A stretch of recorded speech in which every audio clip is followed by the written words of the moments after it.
What an extraordinary time.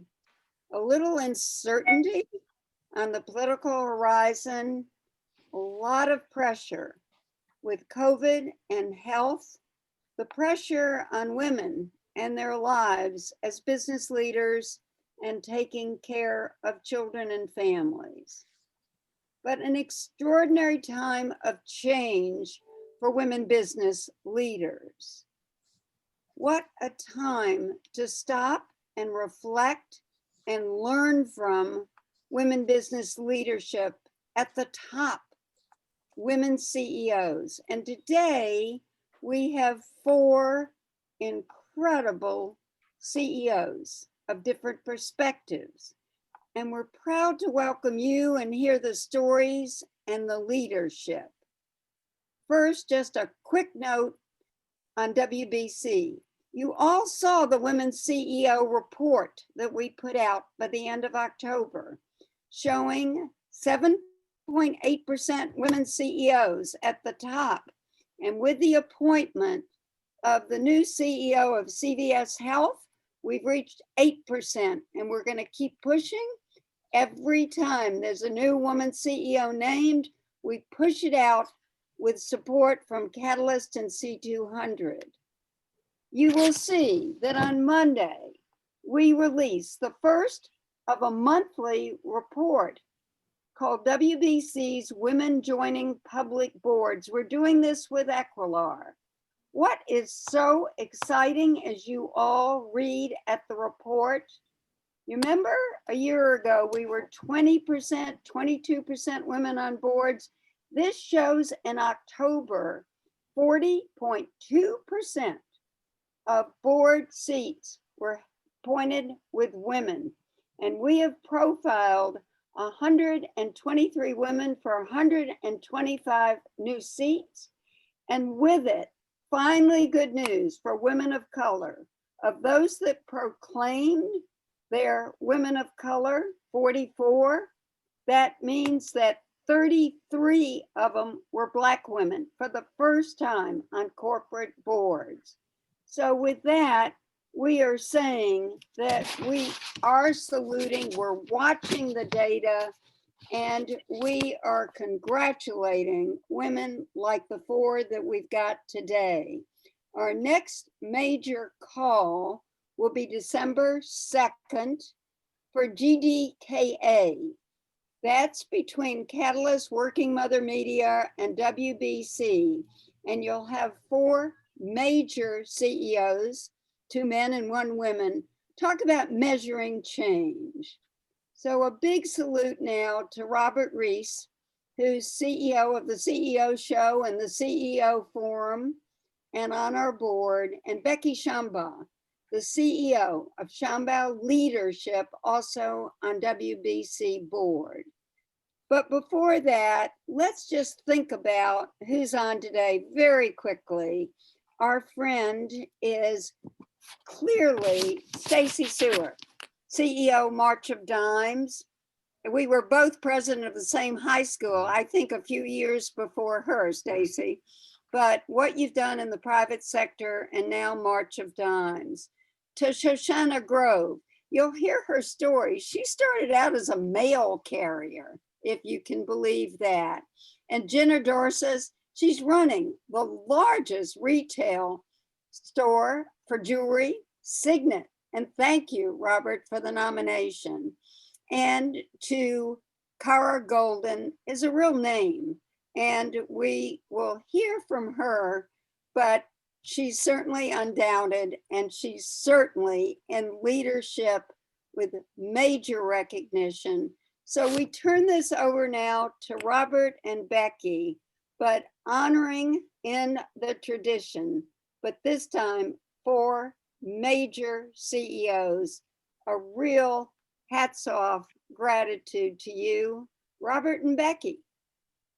All right, Edie, thank you. And let's just pause and thank you for your vision for WBC and your inspiration in galvanizing so many people across this country to support a mission that's actually, we are faster together, right? And the progress that we've made is incredible. it's just a real honor to be, part of this conversation today. And the CEO Roundtable is really a unique forum that brings together exceptional executive leaders. And we happen to have, as Edie said, 4 women CEOs who are exceptional. But also what's interesting is that work within 4 different sectors: in the government, the entrepreneurial side, the nonprofit, and the corporate, if you will, executive leadership. So welcome. I know Edie's already given us an intro to who all the folks are, so why don't we get started? And Robert, my co-host, welcome. Good to have you be a part of the forum as well. So the first question, and Stacey, how are you, Stacey? Good to see you there. I'm doing great. Great to see you all. Thank you so much for carving out the time. I've known you for a number of years, but I think I would say one thing around your brand is you are a turnaround expert, right? And have, worked in several organizations, but really focusing on and handling millions and billions of dollars to really transform company, organizations, operations, and their culture and, and people, right? So as the CEO of the March of Dimes, congratulations on that role. And being in the corporate side a little bit too, and working, is there a big difference here? I've had people ask me, is there a big difference in leading in the corporate institutions versus a nonprofit? That'll be the first question I just wanted to ask you for today. Yeah, no, it's a great question, Becky. And first of all, thank you all for having me. And it's great to be on with so many amazing friends and so many amazing women. And Edie will be proud of me that I attended my 40th anniversary reunion high school call today. So I'm still actively engaged 40 years later. It's shocking to think that I'm 40 years out from high school, but there it is.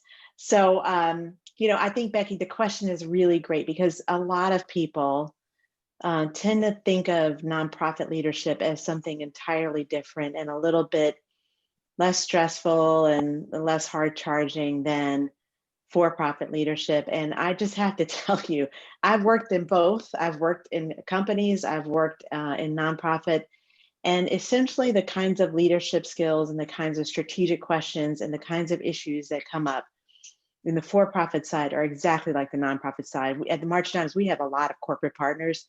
I have a lot of conversations with CEOs of companies who, and we have amazing conversations and share amazing stories and interesting perspectives, and see a lot of the same challenges in similar ways and are addressing them in similar ways.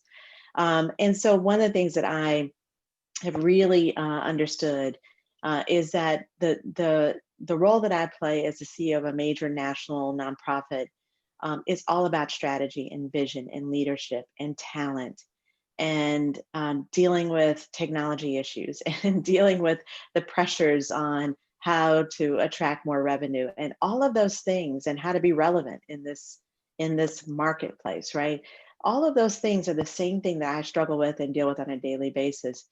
And then, of course, we're in the midst of a pandemic and everything has just been made so much more complicated. I mean, in the nonprofit sector, of course, a lot of us have faced a lot of pressure on revenue, not unlike a lot of companies that are facing incredible pressure, small businesses all the way to large corporations.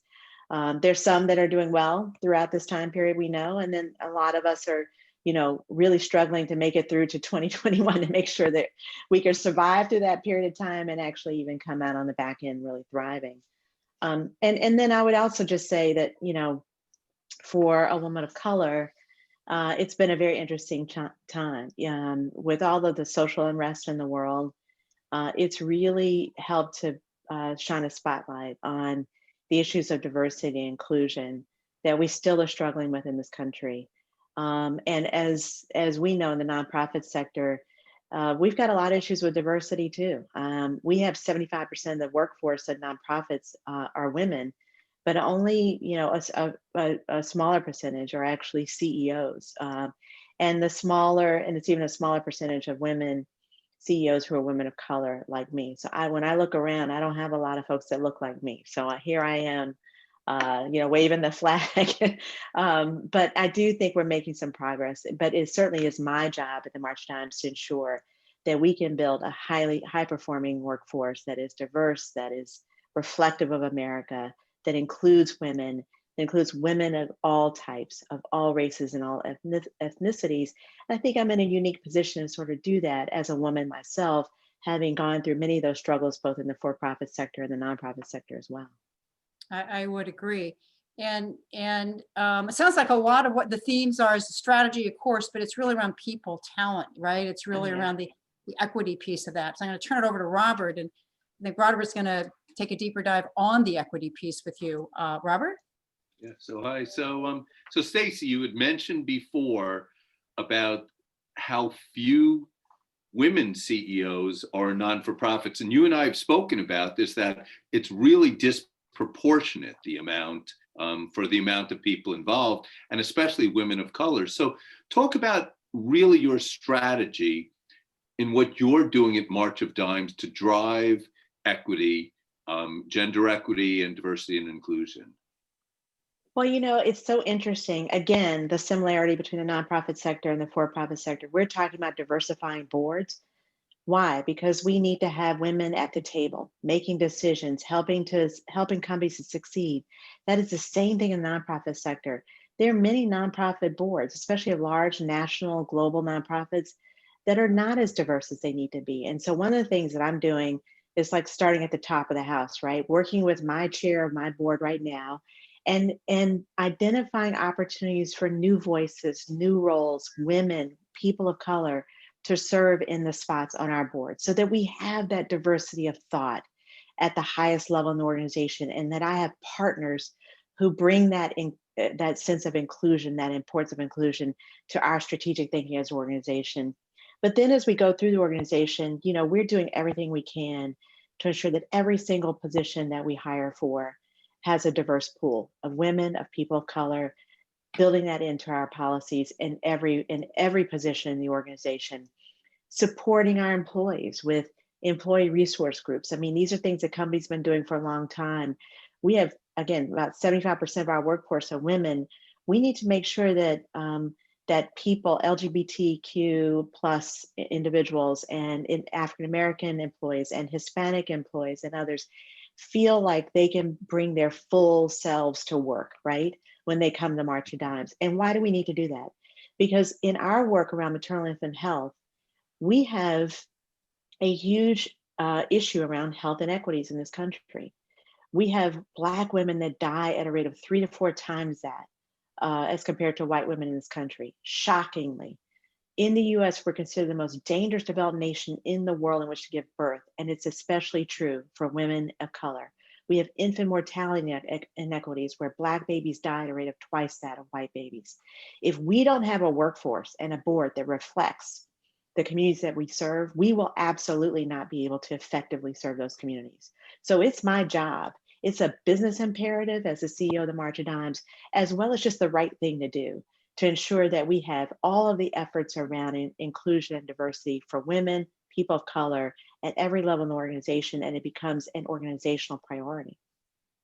I like how you're driving process into everything, because that's how you create predictable results. Becky?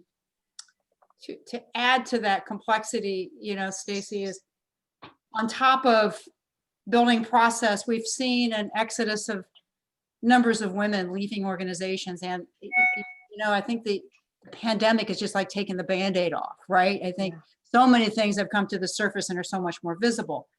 These losses, these exits are not only losses for the women, but also losses for organizations, right? So Absolutely. what advice first do you have for women to really navigate this new terrain? Because I think 8 months ago was the normal, right? And then I think now we're moving into a new normal. We're not going to necessarily go back to what was the organizational architecture. Yeah. So yeah, I guess that question is, what advice do you have for women? I'm sure you've mentored them. Maybe you've experienced this yourself, right? But what can women do? And the second question, so you know, is what can organizations do? But let's hear about your advice for women. So what I would say is, and here I've got a complaining dog in my background, so sorry if she's disturbing you, if you can hear it. Hopefully you can't. But here's the thing: we have, you know, at the March Dimes, I'm obviously a woman. I'm also a mom, and I know what this time has been like for women in the workplace, to try to maintain the job, continue to be a breadwinner in the household, to succeed at work, to deal with the issues around kids potentially at home, distance learning, a pandemic. I think women have been pushed to a breaking point this year, unfortunately. And the decisions that many women have made to say, I cannot continue on in this way. Frankly, I do think we saw a lot of women who felt that way show up at the polls in November and express their frustration, express their feeling of being overwhelmed, with their vote this year. But I think the issue still remains that we have got to, as women, express to our employers, express to our bosses what we need in order to continue to succeed at work, what we need to our companies to do to help us be better both at work and at home. One of the things we did at the March of Dimes is we convened a group early in the pandemic, a group of our employees to say, tell us what's going on at home. Talk to us about what your needs are with distance learning. What are you struggling with at home? Has your spouse or your partner lost their job? What does it mean? What kind of leave can we provide? What kind of flexibilities can we provide? We went through a whole relooking at what we could do to help our employees manage through this pandemic. We know the pandemic won't last forever. What we really were hoping is that women wouldn't make a rash decision to just leave the job when, who knows, in a few months, we might be, really, in fact, some of us are seeing a little bit of the light in the tunnel. And why make that decision to really derail a career or move off of a different path in terms of your career when employers could be giving much more of a short-term flexibility or help? The biggest thing women can do, raise your voice. I don't know how many times I have to continue to say this in the workplace. Women's voices are important. If you don't speak up and say, here's what I'm struggling with, here's what I need, sometimes your employers, especially, I hate to say it, if they're not women, may not be as attuned to it. They may not be listening in the same way. They may not hear the same way. So it's really helpful to come with constructive ideas on what the situations are that we're facing, what potential solutions may exist. That's the first step to creating some real change. And we have to recognize we have that power. If we can make change at the ballot box, we can certainly make it within our organizations and our companies as well. And I think we have to recognize that our voices really matter in that way. Stacey, I don't think that could be any more important than what you just shared right now, because I think women need to believe that it's less about, no, I didn't know I could, to yes, I can. And I think as we move forward through this, we really are shaping the future. And to your point, I don't think sometimes we realize as women how much power we do have. So thank you for that. And thank you for your, and there's a lot of women on this call today that I think just that probably was it really resonated with them. Absolutely. And I think organizations need to create that safe environment to have that conversation, of course. Thank you, Stacey. Robert, I'm going to turn it over to you for our next panelist, if you will.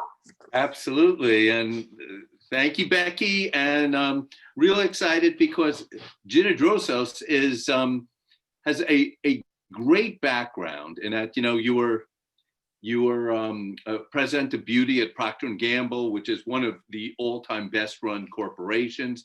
And right now, you're CEO of Signet Jewelers, the largest jewelry retailer in the world. And you've like 2,800 stores. Just before we get started, tell what the brands are so everyone understands that. Great. Well, hi, Robert. Hi, everyone. Yes, Signet Jewelers is made up of a lot of names you, I think, would know. Kay Jewelers, Jared the Gallery of Jewelry, Zales, Piercing Pagoda. And we also in the US have an online retailer called JamesAllen.com. And then we're also the #1 jeweler in Canada with People's Jewelers, and in the UK with H. Samuels and Ernest Jones. So let's go into what you're doing at Signet in terms of gender parity and how you're managing that. And you've some really strong numbers in terms of the number of women in executive positions. Thank you. You know, we've made really great progress, and I think it's because we've made diversity and inclusion a business strategy, which it should be. You know, by definition, leaders cannot see their own blind spots, and so we all make better decisions when we surround ourselves with people who see the world through a different lens. And we believe that wholeheartedly at Signet. We have 7 out of our 12 executive team members are women. We're one of the few public companies that has gender parity on our board of directors. And in fact, 4 out of our 5 committee chairs are women. So women are playing a very strong role in leadership at the board level and the C-suite at Signet. But it really starts, I think, at our touch points with customers. We have about 75% of our store managers are women. And so they're leading that interaction that we have with our customers every day. Well, congratulations on that. And I mean, what a great and interesting business to be in this time. And before you go, I'm going to ask you about the whole holiday season. But Becky, why don't you go into the whole leadership? Well, thank you and congratulations. Well, what a huge track record and success that you Jenna, you've been able to accomplish. I'd like to take this more to a personal level. You've grown companies, you've worked for large corporations, you've had a successful track record, you've been given awards, the Fortune, most powerful women, and we could go on and on, right? But what are your top 2 pieces of advice that you have for women who are eager to continue to advance or grow in their career, or they're getting ready to start that company, or they're in the midst of scaling that? What advice do you have, or things that have worked for you personally that perhaps even continue to show up as key principles? Sure. I think the first one I would say is advice that I give both to women and to men. But I think, when we have to be strong leaders, right? I mean, I think take in the data, listen to the different points of view, but be strong enough to set a very clear direction for your team. It's enabling, it's not constraining to have clarity of vision. And then I think be humble to realize that one leader does not do it all. I mean, we are all only as good as our team is around us. And so creating a culture where people can speak up, where differences are valued, not squelched, where people bring their whole selves to work, where contrary points of view can come up and be entertained and be embraced. That to me is really what's important. So strong enough to set the clear direction, and then humble to realize that leadership is a team effort. So I'm going to ask you one more question on that, because when we're coaching a lot of women, sometimes they talk themselves out of speaking up, having a voice before they come to the meeting or they get on that Zoom. What has been your mindset that has encouraged and inspired you to speak up, maybe challenge assumptions, engage in sometimes challenging conversations to have our voice heard? I'm sure that, obviously that has been something you've been able to do. I think we all build confidence over time, particularly as we, understand an industry or understand data. So a great place to start on that is areas where you already have a comfort zone. And then I think leveraging mentors. A lot of times I'll practice a conversation before I actually have it with a mentor, and it gives me the confidence to really step forward and take a stronger voice in that conversation that I would have otherwise. Mentors, sponsors, so important, right? Critically important, and both, right? I think sponsors are the ones who actively can help pull you through an organization, but you need the mentors too, who can tell you the unwritten rules and really help you see things that might be your blind spot. Right. Thank you for that. Robert, I'll turn it over to you. Okay, so Jenna, you and I have spoken tons of times about things like how you've reinvented during COVID, and certainly retail was hit tremendously. But you did tell me, I think there are more actual proposals happening now, interestingly. But you've had this whole model that you've done where it's hybrid, everything's working. Talk about what's going to happen during the holiday season. Right. Well, I mean, the first thing I'd say is one thing I now understand that I share with Stacey is a passion for transformation. We've been on a transformation journey at Signet for the last 3 years and have put just great infrastructure in place. We have tremendous people in our organization. And if anything, I would say we were more ready for the pandemic now, or, you know, back in March than we would have been several years ago. But we made a very fast pivot to serving our customers whenever and however they want to shop. We did that with stores closed, through curbside service, and through virtual selling consultants. We immediately, within a 48-hour period, empowered our store managers to become virtual jewelry consultants using their iPads from their living rooms to connect with our customers. And since then, we've hired over 300 dedicated virtual sellers. So anytime you want to learn about diamonds or jewelry or Zoom-worthy jewelry or, you know, gifts for the holidays, we can serve our customers wherever and however they want to shop. This holiday will be very interesting. It is much more e-commerce driven than we've ever seen before, even in categories that have been slow to move to e-commerce. So Signet is ready. We have 5 times the distribution capacity we did even 6 months ago.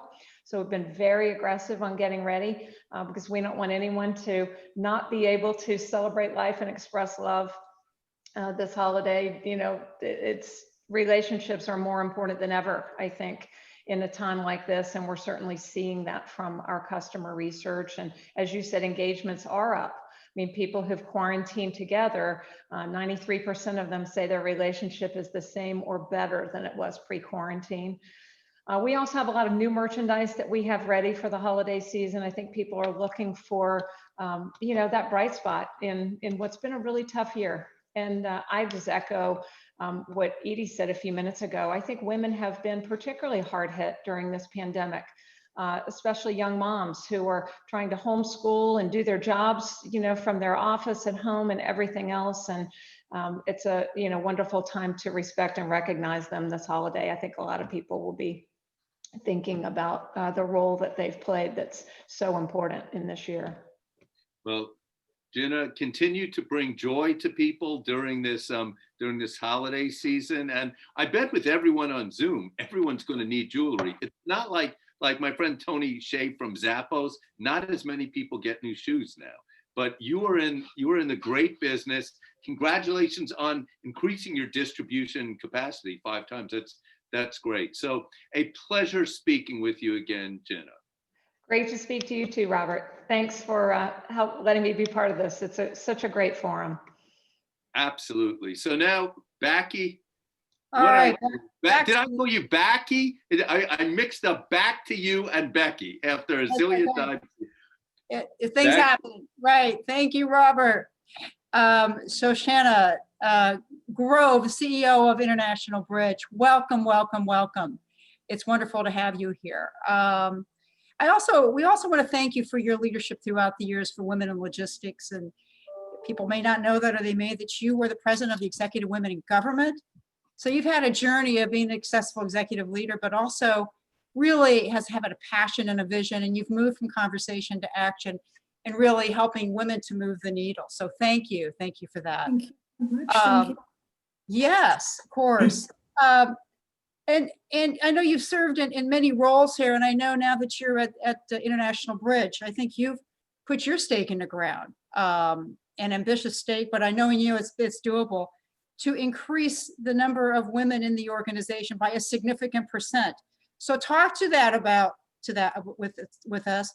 And what are the, 1 or 2 things you think need to happen to make that a reality a year from now, right? Or 6 months from now, or whatever that sort of plan looks like for you? Thank you so much. That's a really great question. I think, I feel kind of the way I had my path is you have to put folks in a position of responsibility where they can have ownership of big projects where they can shine. And part of that is just building a really great team, a diverse team, and then letting them run with their best ideas. And that's kind of the leadership style that I have. It's very different than the leadership style that I had in when I was in government or even in nonprofit. But we have the luxury in the private sector to do something a little differently. And I truly believe that if you get the right folks and put them in the right seats and truly enable them to do what they're passionate about, that your company will grow. And our company, we are fortunate to be very well positioned in a time that's been so difficult for so many, but for us, it's crazy. We have no rest because we're in e-commerce, and that's one of the sectors that's growing phenomenally right now. So we can't take our foot off the gas as far as supporting both our existing clients and all of those who want to come on and do business with us right now at this time when, as we've heard, people are needing to shift their business strategies. So let me ask you the million-dollar question here. I could be wrong, but the international bridge industry has been very male-dominated for, some period of time. Is that, I don't know if that's a correct assumption. But given that men are key stakeholders in this circle of creating equity, gender equity, right? What has been your experience, or what advice could you give us today of how to bring men into the circle? Have them be a participant, right? And to see the value and then really be part of the champion your goal to achieve the equity and bringing more women up in the organization. What have you seen work? What is your thought there for us? Yeah, that's an excellent point. So as my sector is one of many sectors that is predominantly male, and since, as you stated, I started out as a letter carrier. I was one of 1% or less than 1% of letter carriers. And as I moved up, it was a very small percentage. And over that time, I reached out to other women. I worked with other women. We collaborated, we organized, we amplified each other, we supported each other. And I think within my company and within the organizations that I currently support, we continue to shine a light on the great work that all of us are doing, because women are phenomenal in the creativity, the leadership, the organization, the relationship building, in every aspect of the business. I think women in many, if not most cases, try a little harder, work a little better, and succeed a little more.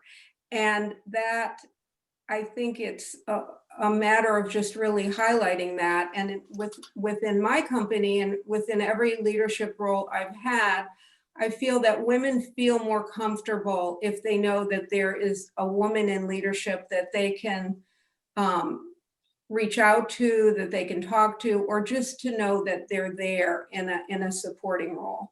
So we have some extremely talented women in my company, and I'm seeing them blossom and grow. And any one of them I would see in the next few years could be a senior executive or even a CEO of our company.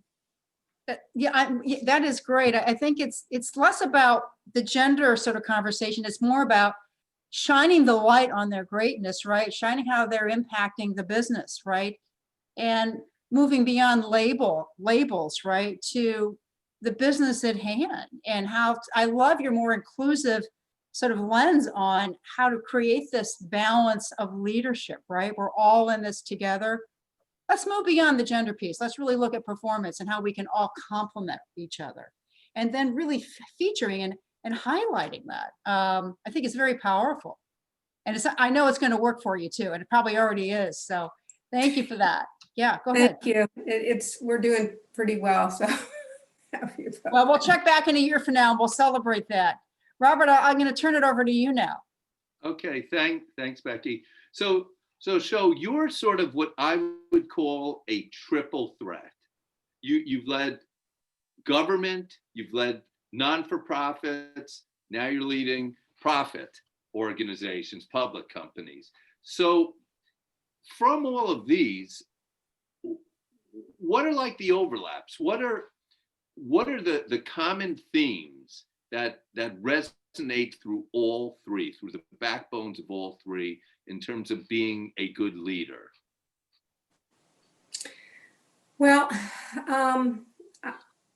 thank you.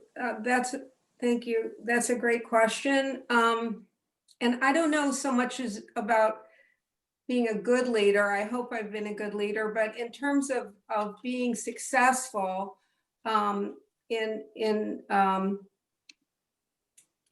my endeavors, I think first of all,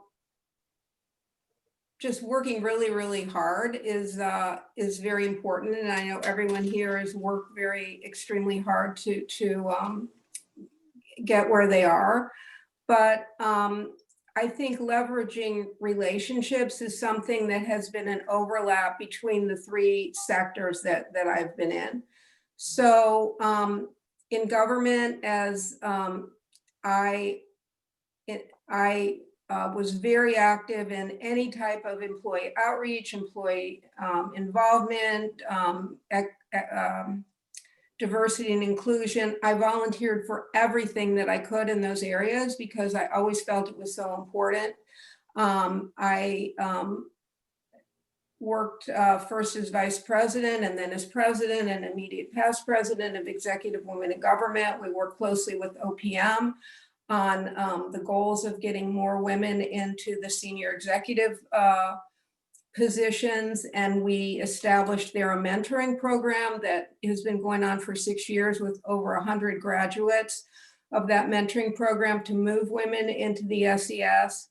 And then as those women move into the SES and become more senior in their career, these women are prime candidates to become corporate CEOs or to go on public corporate boards, because in many cases, these women are generals. They have huge budgets, huge thousands of folks that they manage, and incredible leadership skills, and also just the amount of transparency, compliance, regulatory responsibility that those of us who were in government had transfers very well to the private sector and to the financial accountability that you have there in senior executive leadership. So, but I think as I moved from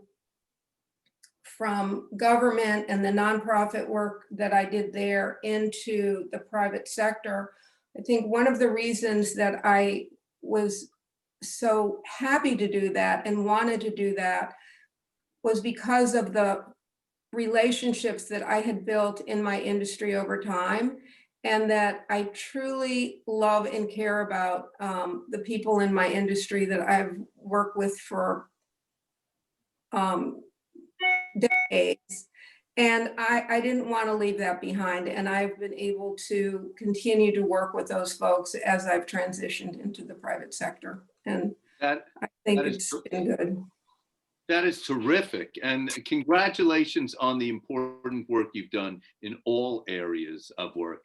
So now we have our finale, which is going to be, which Becky, you are going to introduce, but I just want to first say before this about Kara Goldin, that her book is absolutely awesome. I have it here, I'm reading it. Actually, my wife, Barbara, was reading it, and she doesn't read this type of book as much, but it's so cool because it's these snippets of stuff that you could never imagine people could actually do. It's like one of the most inspiring, and I've read over like 1,000 business books, but I'm not going to get carried away. But I'm just saying this because while you're on the phone, you could order on Amazon in 15 seconds.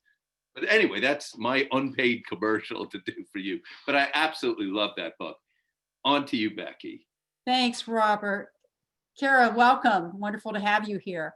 I'm bringing us into the fourth turn here. So listen, I know from personally writing books, it is a labor of love, but I love this title. It's very catchy. Undaunted, overcoming doubts and doubters.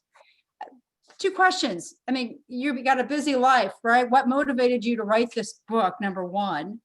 And then we'll talk about, do people really have self-defeating doubts, and how do you overcome those? So what motivated you to write this book as a busy person entrepreneur? Oh, no good. You're on mute. Mute. Kara? Sorry about that, guys. Can you hear me now? Yeah, we sure can, loud and clear. Okay, great. Did you hear the question, Kara? What's that? Yeah, did you hear the question? I did. Okay, We're cool. all good. So Yeah. yeah, it started out as a journal 4 years ago. So I was journaling with no intention to actually write a book or be an author. But what I found as I was out speaking about my company, Hintwater, this is my day job as the CEO of this company, I found that I would run into so many people who would have questions about not only how I did it and sort of took on the beverage industry and have successfully competed against the large soda companies of the world, but also just this concept of that they would have that I was, relentless, or that I took risks and didn't fear failure at all. And I thought, most entrepreneurs that I know, that's not the case at all. In fact, along the way, they would have doubts. They would not really be sure whether or not things were ultimately going to turn out right, but they went ahead and tried. And so it really just stemmed from, a lot of these, misconceptions of really what entrepreneurs are. You always hear about the unicorns and you hear about the failures, but the stuff in between, I've always thought is just like so important for people to learn. So more than anything, I felt like by writing this book and, publishing this book, that I could really help people to know that if I can do it with no industry experience, no sort of like idea of ultimately what I was getting into.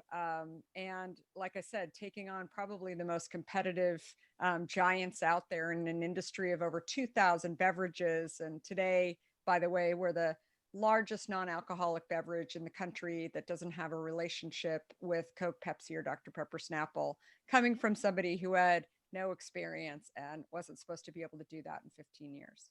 Well, wow. And that's incredible. Congratulations. And you get into this more in the interviews, but you were with AOL. Everybody knows AOL.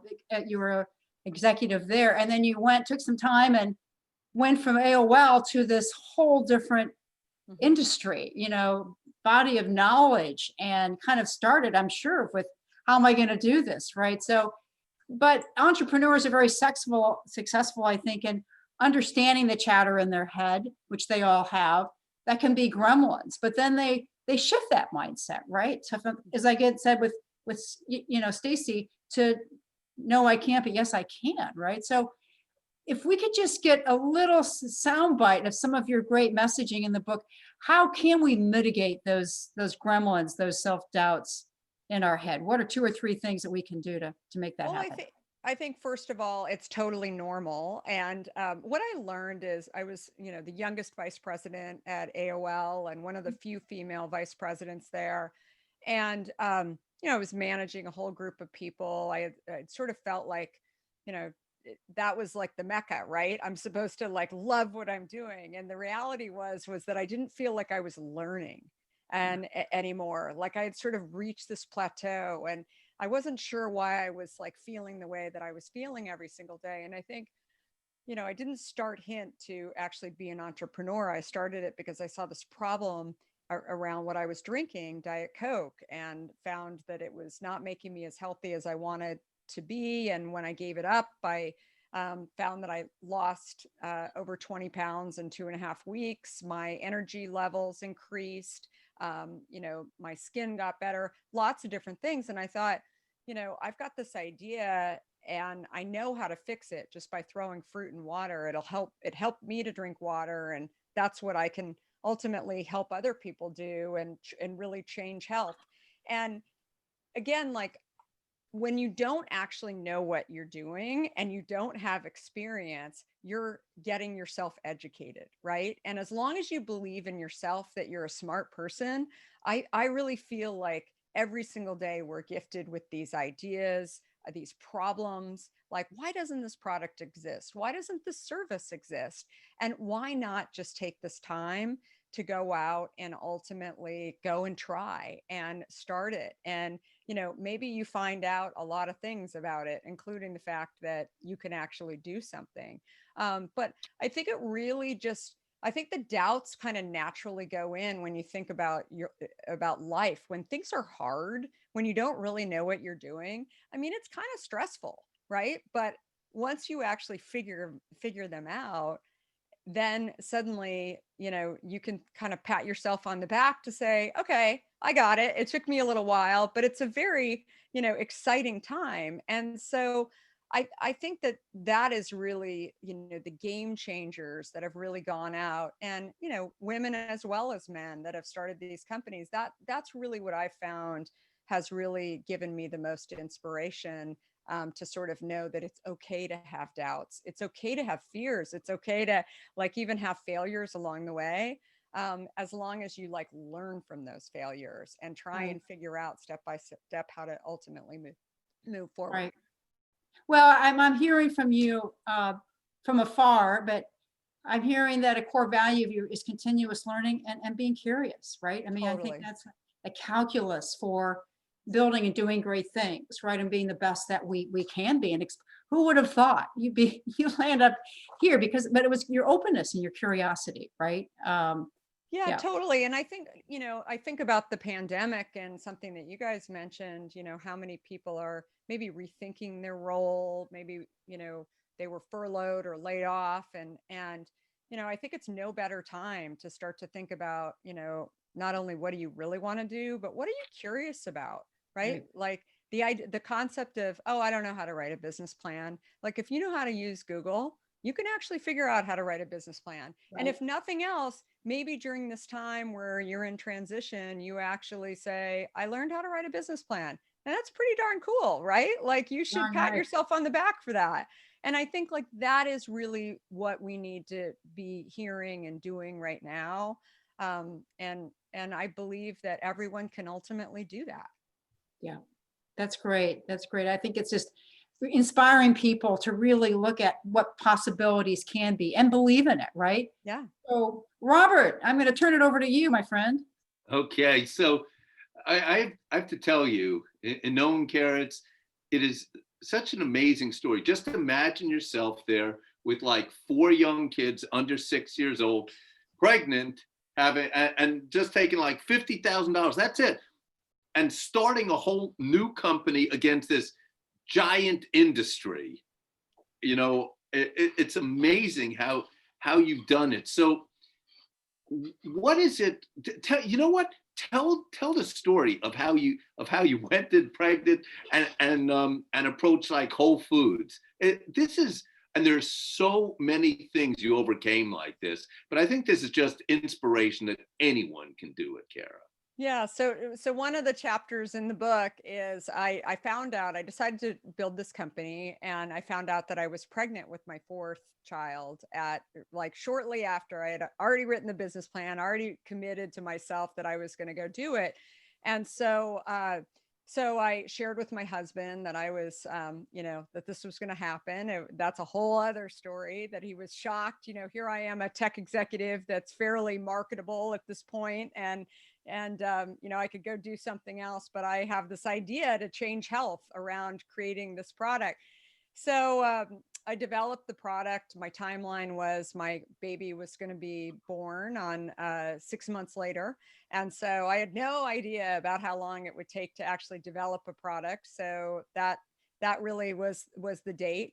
And so product was delivered slightly longer. It took 2 weeks longer than what we had anticipated. And so a pallet of water was in my garage. And I thought, I live in San Francisco. So I thought, there's not great parking on the street. I better get the pallet out of my garage so that I could put my car in when I come home with this new baby and my, other little kids. So anyway, once I wake up on May 27th, I knew I was having a planned C-section at 2 p.m. at my local hospital. My husband said, "So what do you want to do this morning? And do you want to go on a walk? Do you want to go have brunch?" And I said, "No, I want to go get the product on the shelf at Whole Foods." And he's like looking at his watch. He's like, I don't know. And I'm like, "Oh, come on, like you carry the cases, it'll be fine." And so I get to Whole Foods and find the guy that I had been talking to over the course of the 6 months about the product. And the first thing out of his mouth he said, "You're really, really pregnant." And I said, "I am really pregnant." And he said, "Are you going to deliver in the store right now?" And I said, "Well, gosh, I hope not. I mean, I'm having a planned C-section at 2 p.m. So I'm really hoping that I don't do it in the store." And he said, "So how do you know that you're having a planned C-section?" And I said, "Well, there's an emergency C-section, which I've had too. And then there's a planned C-section, which is what I'm having today." And he said, "Oh, I didn't even know that there was such thing as a C-section." And I said, "Yeah, there's like vaginal deliveries, there's, C-sections of all kinds." My poor husband at this point is like backing into the fruit and vegetable section saying, "She's really going there at this point. I can't even believe that she's telling this gentleman where babies are coming from." 15 minutes later, after I had, shared this information, he said, "Thank you so much. Like, I've never had any sisters. Nobody ever talked to me about this. And I really appreciate you taking the time." And I said, "Okay, great. Can you put my product on the shelf or in the cold box?" And he said, "I'll try." And my husband told me to stop selling. He was like, "Come on, we've got to go to the hospital and deliver the baby." And so I didn't even know whether or not he was actually going to get it on the shelf. Some people have asked me, "Do you think you guilted him into like getting it on the shelf and because you were pregnant?" And I don't know, like maybe. The next day we get a call from him in the hospital and he said, "So the 10 cases are gone." And I said, "So who took them?"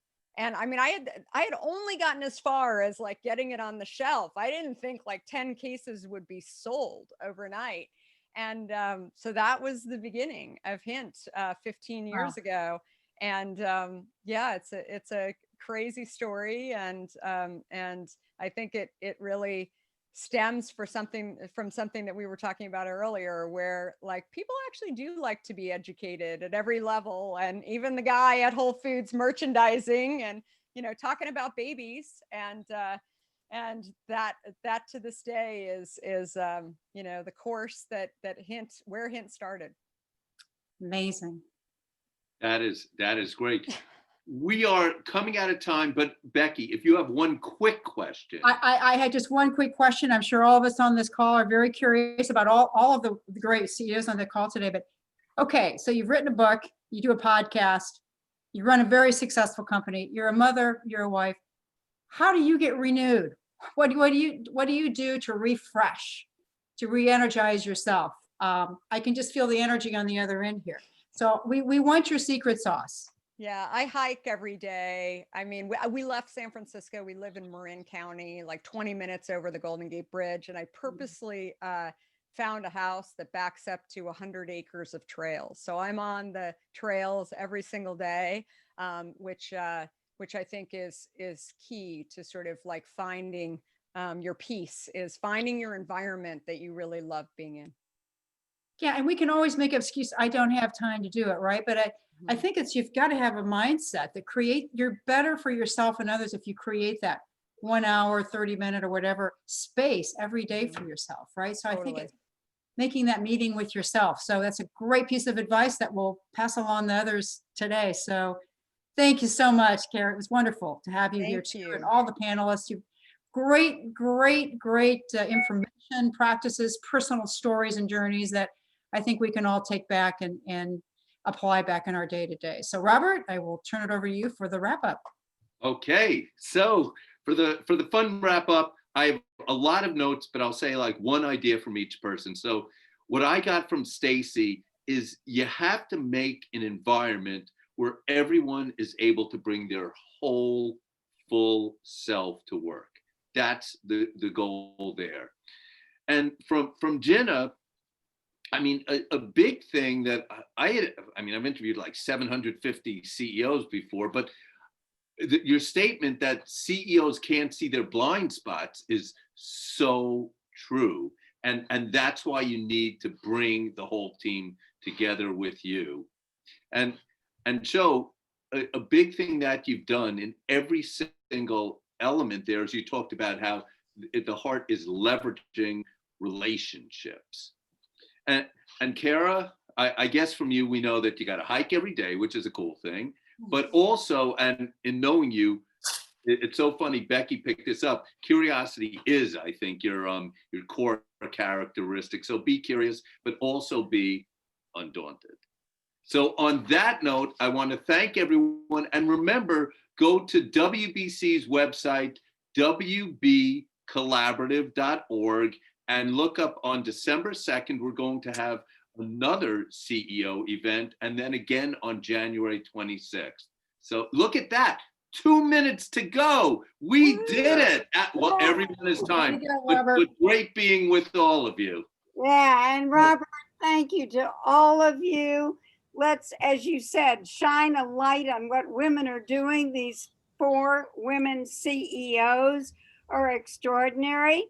And I think from Signet Jewelry will remember what you said, to celebrate life and celebrate love. And you're all doing it. We're so grateful. And there's our fearless leader, Edie. Way to go, Edie.